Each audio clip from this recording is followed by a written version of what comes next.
Hey guys, Wyatt Claypool here. Before I get into the main topic of this video today, I just gotta say, isn't it absolutely insane that it is currently late May in 2025, and this is the first time Canada's Parliament has been brought into sitting during the entire year so far? We're almost halfway done the year, and we are only getting our representatives back into the House chambers now. Whatever, I digress. So, yesterday was the throne speech that opened Parliament back up, and right off the bat, I am going to say Mark Carney was smart. It was politically smart to have King Charles deliver the speech. Now, also, it was very politically stupid for him to have King Charles deliver this particular speech. This is a speech the Governor General should be delivering. It's partisan, it's really kind of bureaucratic and tepid, and you have King Charles reading it makes it just seem like all the cheaper. Having someone like that, the literal king reading this thing, makes it seem kind of dumb.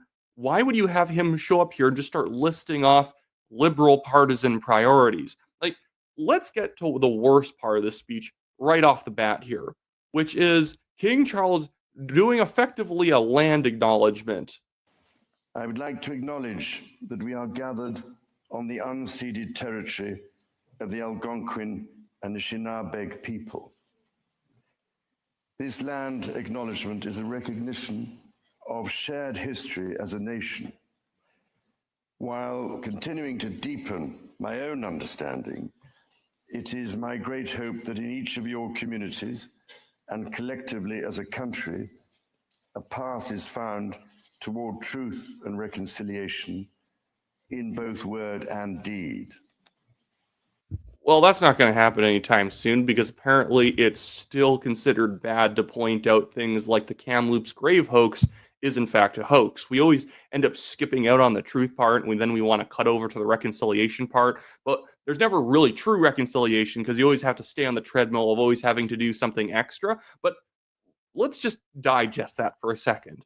We had the King of Canada. I know he is the King of England, but he's also the King of Canada, comes and talks about unceded territory, territory that is not really ours. Why would you have King Charles read this pablum? Maybe he believes it and he wanted to read it, but that's just boo on him. Don't read that. It's stupid. It's so dumb that we're basically undermining Canada's sovereignty in a speech from the king. Like, here's a 20-second clip, then I'm going to get to something a bit longer. The whole speech just did not come off like something, again, as I'm saying, that the king should be reading. Listen to this part. Yet this moment is also an incredible opportunity, an opportunity for renewal, an opportunity to think big and to act bigger, an opportunity for Canada to embark on the largest transformation of its economy since the Second World War. Like, the thing is, it's so strange having someone who doesn't live in Canada, they visit Canada once in a while, reading this thing. Well, let's listen. Like, again, here's a longer clip that I think makes my point quite well here. Many Canadians are feeling anxious and worried about the drastically changing world around them. Fundamental change is always unsettling. Yet this moment is also an incredible opportunity, an opportunity for an opportunity to act bigger, embark on the largest transformation of its economy since the Second World War.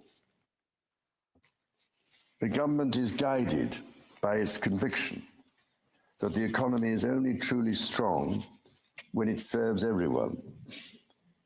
Many Canadians are struggling to get ahead. The government is responding, reducing middle-class taxes and saving two-income families up to $840 a year. That's what I mean. He's like now listing specific like promises, and it's weird to have him getting up here and being like, they're going to save the average middle class family $840. We're going to build modular homes.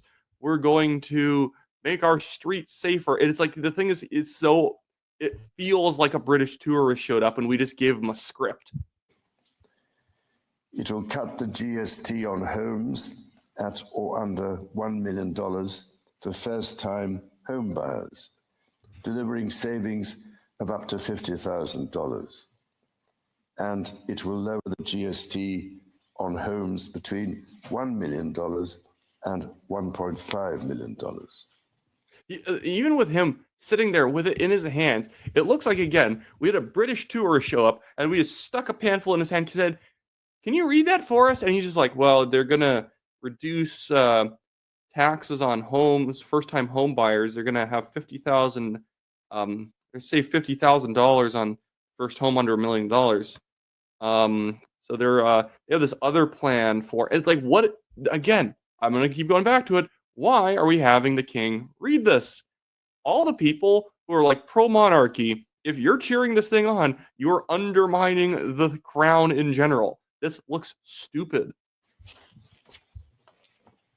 Le gouvernement. The government will protect the programs that are already saving families thousands of dollars every year.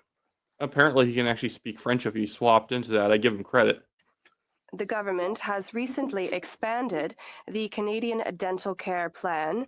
Oh my goodness, the king is having to show up and in French talk about the dental care plan. Have him do something ceremonial. Like, have him make a speech after the Governor General about why government's important and why we all need to be unified and whatnot. And yeah, like, was the speech necessarily terrible? No, but it should have been delivered by the Governor General. Is it smart politics by Mark Carney for bringing the king and associating himself with the monarchy, which especially a lot of Eastern Canadians are very warm to? Yeah, it is smart.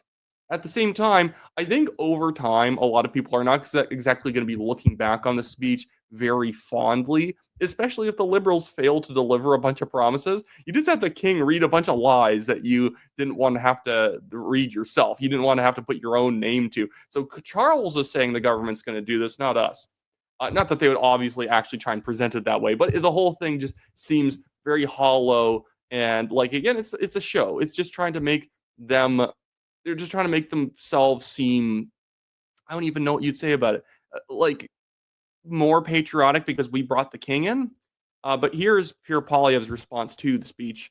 Melissa Lanceman, we join today in thanking His Majesty for coming to Canada and delivering the throne speech, reinforcing our ancient British liberties, a parliamentary system that goes back 800 years, a system that has served Canada well and has been the foundation of what I love to call the Canadian promise, that anyone who works hard gets a great life in a nice, affordable house on a safe street. And that's kind of the effect that I think Carney's like meant to have. It's harder to criticize a speech when it's the king doing it if you're in Parliament and frankly you come from circles that are very pro-monarchy. Like here's even the NDP reacting to it, who I always thought was supposed to be like the anti-monarchy party. Good afternoon. Bonjour tout le monde.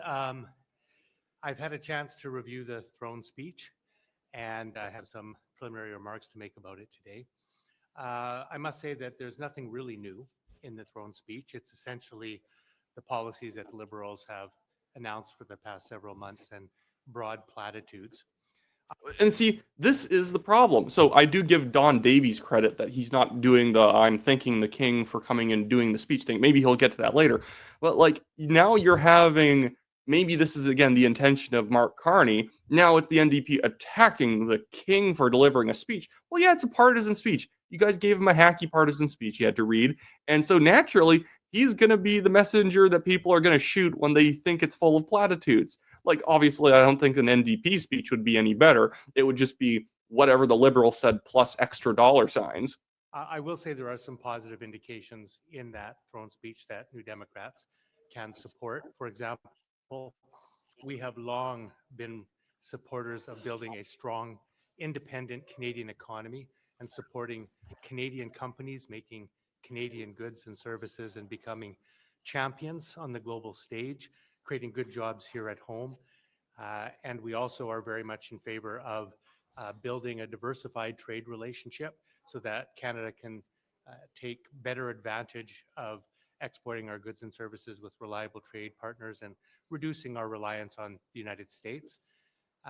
We also are also pleased to see a commitment to promote more internal trade between Canadian provinces and territories. And Okay, well, he's just going to list everything apparently that he likes in that. But I got to give him, at least he's not flipping Jagmeet Singh. At least the new NDP leader, Don Davies, is not actually like somehow worse. Like he's not a worse politician than Jagmeet Singh, which is very, very difficult to pull off.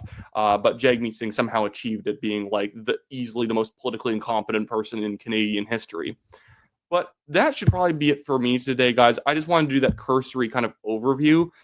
There really wasn't much to cover in terms of substance in the speech. There was just the snafus of having him read a land acknowledgement and then in the same speech basically just give out partisan liberal drivel that makes him seem partisan when, again, the whole point is you have a governor general do it because nobody has love and affection for the governor general. Let them do the partisan speech. Don't make it the king.